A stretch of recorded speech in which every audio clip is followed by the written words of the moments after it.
क्या आपने कभी सोचा है, जो व्यक्ति अचानक दुर्घटना में मर जाता है या जिसकी मृत्यु समय से पहले हो जाती है, क्या उसकी आत्मा तुरंत भगवान के पास चली जाती है या फिर वह यहीं अपने घर परिवार के आसपास भटकती रहती है? गरुड़ पुराण में अकाल मृत्यु को सामान्य मृत्यु से बिल्कुल अलग बताया गया है।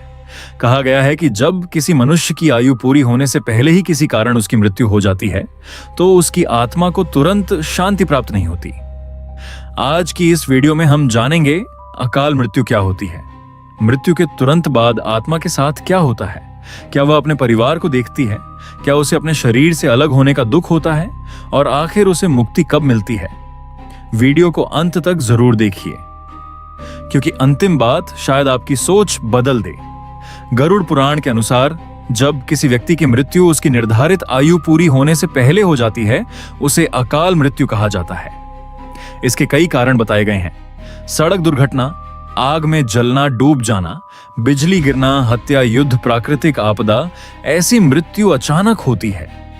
आत्मा को यह समझने का अवसर ही नहीं मिलता कि उसका शरीर समाप्त हो चुका है। वह कुछ समय तक स्वयं को जीवित ही मानती रहती है। उसे लगता है मैं तो यही हूं, फिर कोई मेरी बात क्यों नहीं सुन रहा। यहीं से उसकी पीड़ा आरंभ होती है। गरुड़ पुराण में वर्णन मिलता है कि जब प्राण शरीर से निकलते हैं तो आत्मा कुछ समय तक अपने मृत शरीर के पास रहती है। वह देखती है परिवार रो रहा है, मां बिलख रही है, पत्नी बेहोश हो रही है, बच्चे पिता को पुकार रहे हैं। आत्मा सब कुछ देखती है। वह अपने शरीर में वापस प्रवेश करने का प्रयास भी करती है, लेकिन अब यह संभव नहीं होता। उसकी सबसे बड़ी पीड़ा यही होती है कि वह सबको देख सकती है, लेकिन कोई उसे देख नहीं सकता।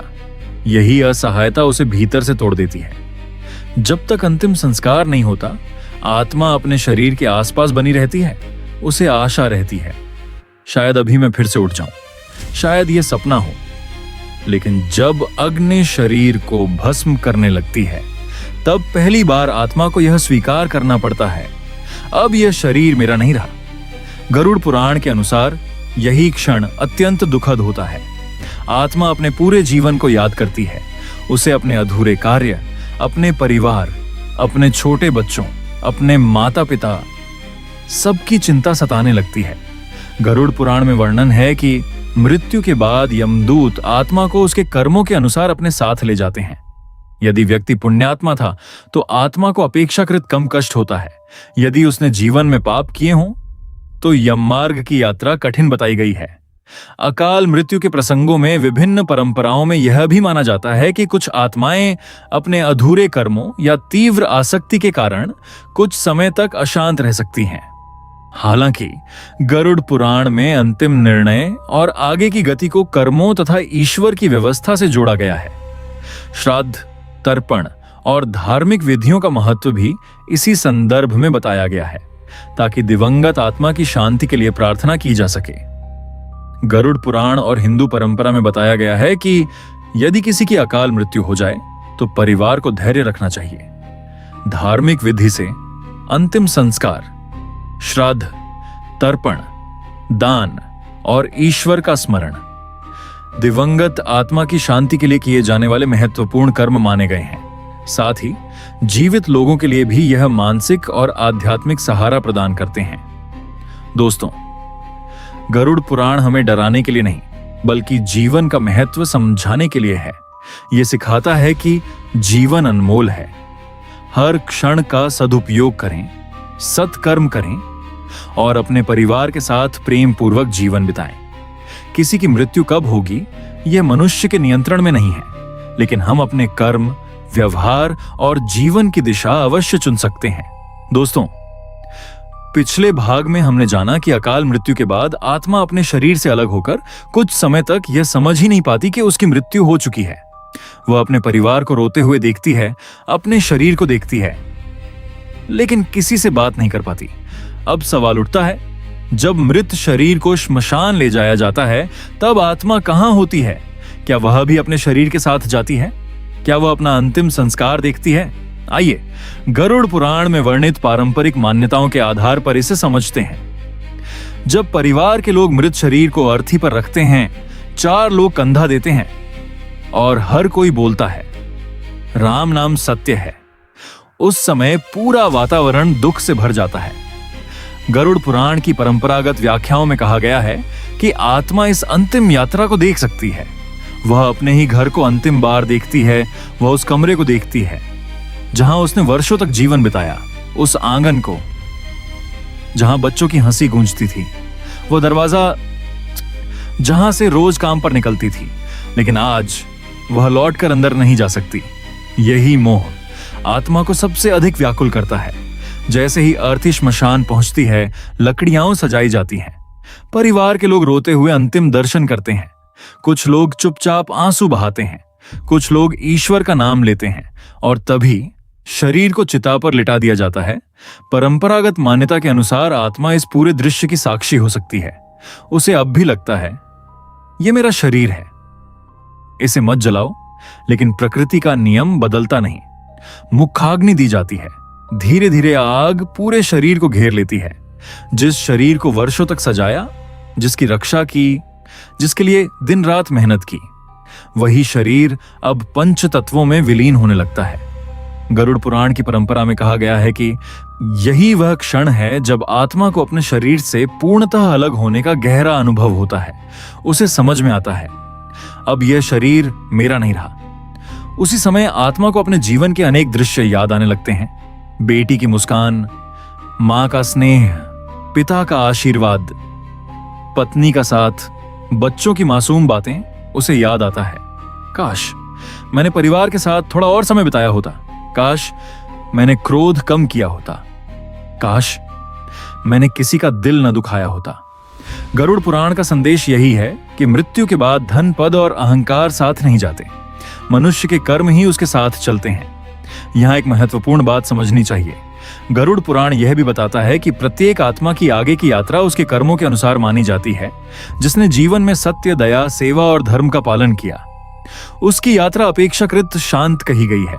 और जिसने दूसरों को कष्ट दिया, धोखा दिया, अन्याय किया, उसके लिए आगे का मार्ग कठिन बताया गया है। इसलिए केवल मृत्यु का प्रकार ही नहीं, बल्कि जीवन के कर्म भी महत्वपूर्ण माने गए हैं। बहुत से लोग पूछते हैं, क्या मृत्यु के उसी क्षण यमदूत आ जाते हैं? गरुड़ पुराण में यमदूतों का वर्णन मिलता है, लेकिन उनकी उपस्थिति और आत्मा की आगे की गति को कर्मों से जोड़ा गया है। परंपरागत मान्यता यह है कि ईश्वर की व्यवस्था के अनुसार आत्मा की यात्रा आगे बढ़ती है। इसी कारण धार्मिक ग्रंथों में मृत्यु के बाद किए जाने वाले संस्कार, प्रार्थना, श्राद्ध और तर्पण का विशेष महत्व बताया गया है। दोस्तों, आज हम दिन रात धन कमाने में लगे रहते हैं, रिश्तों के लिए समय नहीं निकालते, माता पिता से बात करने का समय नहीं होता, बच्चों के साथ बैठने का समय नहीं होता, लेकिन मृत्यु यह याद दिलाती है कि एक दिन सब कुछ यहीं रह जाएगा। साथ जाएगा तो केवल हमारा चरित्र, हमारे कर्म और लोगों के दिलों में छोड़ी गई हमारी यादें। लेकिन अब प्रश्न यह है, आत्मा को आगे कहां ले जाया जाता है? क्या वह सीधे भगवान के धाम पहुंचती है या उसे पहले अपने कर्मों का हिसाब देना पड़ता है? गरुड़ पुराण में बताया गया है कि मृत्यु के बाद आत्मा की एक आध्यात्मिक यात्रा होती है, जिसमें उसके कर्मों के अनुसार आगे का मार्ग निर्धारित होता है। आइए इस रहस्यमयी यात्रा को विस्तार से समझते हैं। गरुड़ पुराण में वर्णन मिलता है कि जब आत्मा सांसारिक जीवन से अलग हो जाती है, तब उसकी यात्रा एक नए चरण में प्रवेश करती है। अब उसके पास न शरीर होता है, न धन, न परिवार, न पद, न कोई पहचान। जिस व्यक्ति को दुनिया में लोग नाम और सम्मान से जानते थे, अब उसकी पहचान केवल उसके कर्म होते हैं। यही कारण है कि शास्त्र बार बार कहते हैं, धन नहीं, धर्म साथ जाता है। कल्पना कीजिए, दो व्यक्ति एक ही दिन संसार छोड़ते हैं। एक ने पूरी जिंदगी ईमानदारी से जीवन जिया, गरीबों की सहायता की, माता पिता की सेवा की, कभी किसी का अधिकार नहीं छीना। दूसरा व्यक्ति धनवान तो था, लेकिन उसने छल किया, झूठ बोला, दूसरों का हक मारा, निर्दोष लोगों को कष्ट पहुंचाया। गरुड़ पुराण के अनुसार इन दोनों की आगे की गति एक जैसी नहीं मानी गई है। यही कारण है कि हर कर्म का महत्व बताया गया है। गरुड़ पुराण में वैतरणी नदी का उल्लेख मिलता है। यह नदी केवल एक भौतिक नदी के रूप में नहीं, बल्कि कर्मों की परीक्षा के प्रतीक के रूप में भी समझी जाती है। परंपरागत वर्णनों में कहा गया है कि जिसने धर्म का पालन किया, दान किया और सत्य का साथ दिया, उसकी यात्रा अपेक्षाकृत सरल मानी जाती है, जबकि जिसने केवल स्वार्थ और पाप में जीवन बिताया उसके लिए यह मार्ग कठिन बताया गया है। इस वर्णन का उद्देश्य मनुष्य को यह याद दिलाना है कि जीवन में किए गए कर्मों का महत्व मृत्यु के बाद भी माना गया है। हिंदू परंपरा में चित्रगुप्त का उल्लेख मिलता है। ऐसी मान्यता है कि वे प्रत्येक जीव के कर्मों का लेखा रखते हैं। यह संदेश प्रतीकात्मक भी माना जाता है कि इस संसार में किया गया कोई भी कर्म व्यर्थ नहीं जाता। यदि आपने किसी भूखे को भोजन कराया, यदि आपने किसी रोते हुए व्यक्ति को सहारा दिया, यदि आपने किसी का दिल बचाया, तो वह भी आपके कर्मों में जुड़ता है। और यदि आपने किसी को पीड़ा दी, किसी का विश्वास तोड़ा या अन्याय किया, तो उसका भी प्रभाव माना जाता है। यही कारण है कि गरुड़ पुराण मनुष्य को हर समय सजग रहने की प्रेरणा देता है।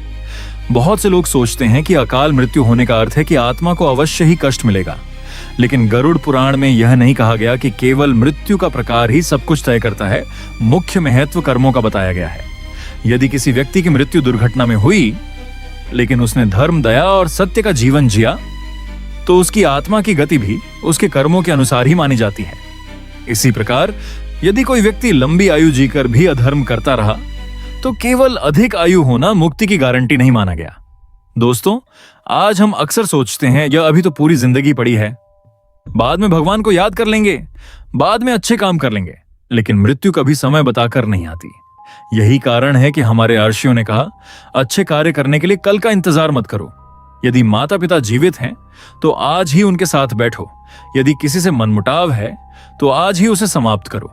यदि कोई गरीब सहायता चाहता है, तो जितना संभव हो आज ही मदद करो, क्योंकि यही कर्म अंततः सबसे मूल्यवान माने गए हैं। जब मनुष्य इस संसार से जाता है, तो उसके बैंक खाते यहीं रह जाते हैं, उसकी गाड़ियां यहीं रह जाती हैं, उसका घर सब यहीं रह जाती है। लेकिन अब सबसे बड़ा प्रश्न उठता है, चिता की अग्नि शांत होने के बाद आत्मा कहां जाती है? क्या वह तुरंत भगवान के पास पहुंच जाती है? क्या यमदूत उसी समय उसे अपने साथ ले जाते हैं? या फिर क्या उसे कुछ समय तक इस संसार में ही रहना पड़ता है? गरुड़ पुराण में बताया गया है कि आत्मा की आगे की यात्रा उसके कर्मों पर निर्भर मानी जाती है। यही कारण है कि हर आत्मा का अनुभव एक जैसा नहीं बताया गया। हिंदू परंपरा में यह मान्यता है कि मृत्यु के बाद प्रारंभिक दिनों में आत्मा का अपने परिवार और घर के प्रति मोह बना रह सकता है। उसे अपने घर की हर चीज याद आती है। वह वही कमरा देखती है जहां वह सोती थी, वह वही मंदिर देखती है जहां रोज दीपक जलाया जाता था। वह अपने बच्चों को देखती है जो बार बार उसकी तस्वीर के सामने रो रहे होते हैं। उसकी पत्नी या उसका पति अब भी इस उम्मीद में होता है कि काश यह सब सपना हो, पर आत्मा चाहकर भी किसी को यह नहीं बता सकती कि वह उन्हें देख रही है। यही असहायता उसके लिए सबसे बड़ा दुख मानी गई है। गरुड़ पुराण बार बार एक बात सिखाता है, संसार में सबसे बड़ा बंधन मोह है। धन का मोह, घर का मोह, शरीर का मोह, रिश्तों का मोह। यदि मनुष्य जीवन भर केवल इन्हीं में उलझा रहता है, तो मृत्यु के बाद उनसे अलग होना उसके लिए कठिन बताया गया है। इसका अर्थ यह नहीं कि परिवार से प्रेम न करें, बल्कि संदेश यह है कि प्रेम करें, लेकिन यह भी समझें कि जीवन नश्वर है और एक दिन सबको इस संसार से जाना है। गरुड़ पुराण में यमदूतों का उल्लेख मिलता है। इनका वर्णन प्रतीकात्मक रूप से धर्मराज के दूतों के रूप में किया गया है, जो आत्मा को उसके कर्मों के अनुसार आगे की यात्रा के लिए ले जाते हैं। कहा गया है कि जिसने सत्य, दया, सेवा और धर्म का पालन किया, उसकी आत्मा भय कम अनुभव करती है, लेकिन जिसने छल, हिंसा, अत्याचार और अन्याय किया, उसके लिए यह यात्रा कठिन बताई गई है। यह वर्णन मनुष्य को अपने कर्मों के प्रति सजग करने के उद्देश्य से किया गया है। यह एक बहुत बड़ी गलतफहमी है। कई लोग मान लेते हैं कि जिसकी अकाल मृत्यु हुई वह अवश्य प्रेत बन जाता है, लेकिन गरुड़ पुराण ऐसा सामान्य नियम नहीं बताता। परंपरागत मान्यताओं में कहा गया है कि आत्मा की गति उसके कर्म, आसक्ति और ईश्वर की व्यवस्था पर निर्भर मानी जाती है। इसलिए हर अकाल मृत्यु का परिणाम एक जैसा नहीं माना जाता। यही कारण है कि किसी भी दिवंगत व्यक्ति के बारे में बिना आधार के ऐसी बातें कहना उचित नहीं है। गरुड़ पुराण में मृत्यु के बाद किए जाने वाले धार्मिक संस्कारों का विशेष महत्व बताया गया है। ऐसा माना जाता है कि परिवार जब श्रद्धा से प्रार्थना करता है, दान करता है और पितरों का स्मरण करता है, तो यह दिवंगत आत्मा की शांति की कामना का एक माध्यम बनता है। साथ ही यह जीवित लोगों को भी अपने प्रियजन के वियोग को स्वीकार करने और मानसिक सहारा पाने में मदद करता है। दोस्तों, जिस घर को बनाने में पूरी जिंदगी निकल जाती है, एक दिन उसी घर से मनुष्य की अंतिम यात्रा निकलती है। जिस धन के लिए रात दिन मेहनत की, वह यहीं रह जाता है। जिस शरीर को सजाने संवारने में जीवन बीत गया, वह पंचतत्व में विलीन हो जाता है। लेकिन एक चीज ऐसी है जो साथ जाती है, हमारे कर्म। इसीलिए शास्त्र कहते हैं, किसी का दिल मत दुखाओ, झूठ मत बोलो, माता पिता का सम्मान करो, गरीब और असहाय की सहायता करो, क्योंकि मृत्यु यह नहीं देखती कि कोई अमीर है या गरीब, वह केवल समय आने पर अपना कार्य करती है। सोचिए, यदि आज आपको यह पता चल जाए कि आपके पास केवल एक दिन का समय बचा है, तो क्या आप वही करेंगे जो आज कर रहे हैं, या फिर सबसे पहले अपने माता पिता के चरण स्पर्श करेंगे, अपने बच्चों को गले लगाएंगे, किसी से माफी मांगेंगे, किसी की मदद करेंगे? यही प्रश्न गरुड़ पुराण हर मनुष्य से पूछता है।